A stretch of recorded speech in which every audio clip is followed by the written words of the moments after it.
Hi, art teachers. In this video, we are going to talk about how you can set up and use code.org Artist Lab with students where they can write their own programs that create works of art.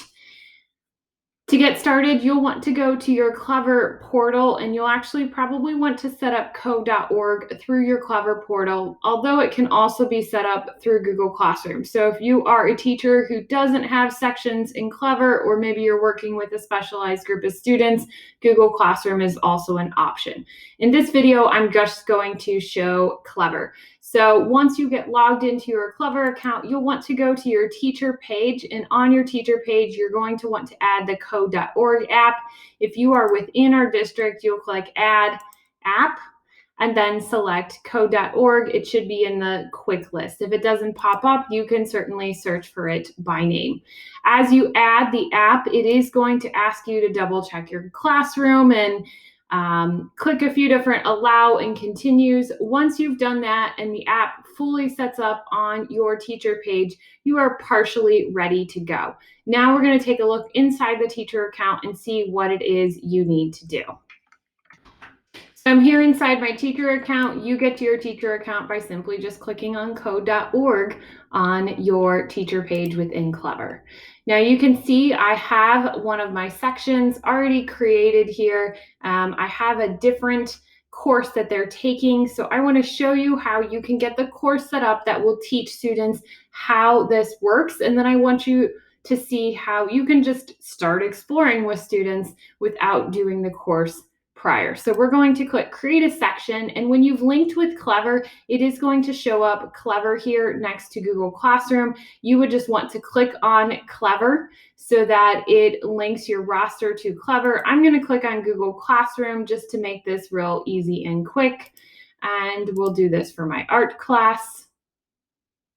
Once I've clicked on Google Classroom here, I will select the grade for students. I can do other mixed as well. And then under course, under the hour of code, I am going to look for the artist. Artist is going to teach the students about that artist lab. The pair programming, I usually leave this off at first. This is students can choose to work with a classmate on the same computer. Due to the current times, we're not usually doing this. Or we aren't doing this. And then the enable automatic instruction playback. This is great for younger students, but if you're working with older students, some of them just find it annoying. They can still have any of the instructions read to them as they go. So we'll click save. And you can see that course that I have here. I can add students for that course, and if I want to add those students, I would then link back to Google Classroom. I don't have any students in that course currently, so there's no one to link.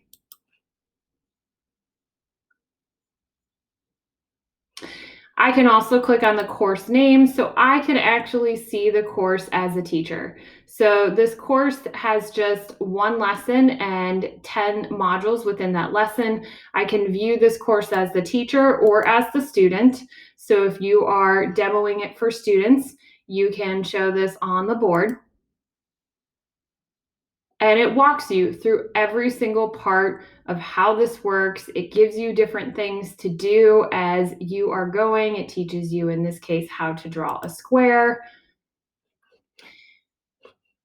If I minimize this in, you can see I have read aloud instructions at the top, and it is going to walk through each little thing that you're going to do as you progress. You'll notice more and more options become available as they teach you a little bit more about the drawing. And when you get to the 10th part, you'll notice that your picture has finished, and you now are seeing majority of the blocks that you're actually going to see in the artist tool when it is by itself. Now, to get out of this course and go to the artist tool that is standalone, we just click on the code.org logo in the top left-hand corner. Students can do that too. And we're going to scroll all the way to the bottom of the screen under projects.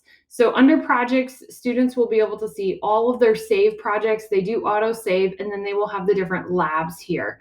There is a full list of lots of labs that students can do. We're going to take a look at the artist lab. So this is free creation. They have all of their blocks underneath here. And you would have learned about these blocks in the courses. Blocks snap together. Blocks can be moved around and thrown in the trash.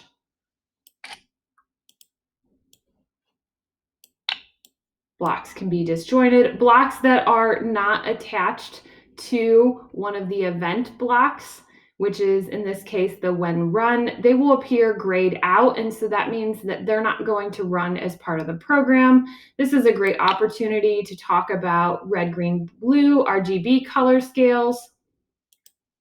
You have some opportunity to integrate math, logic, functions, and more. So you can see that this can be rather simple for elementary students, but for upper grades, you can get into a lot more complexity here. And you have the opportunity to choose how quickly you want the program to be run.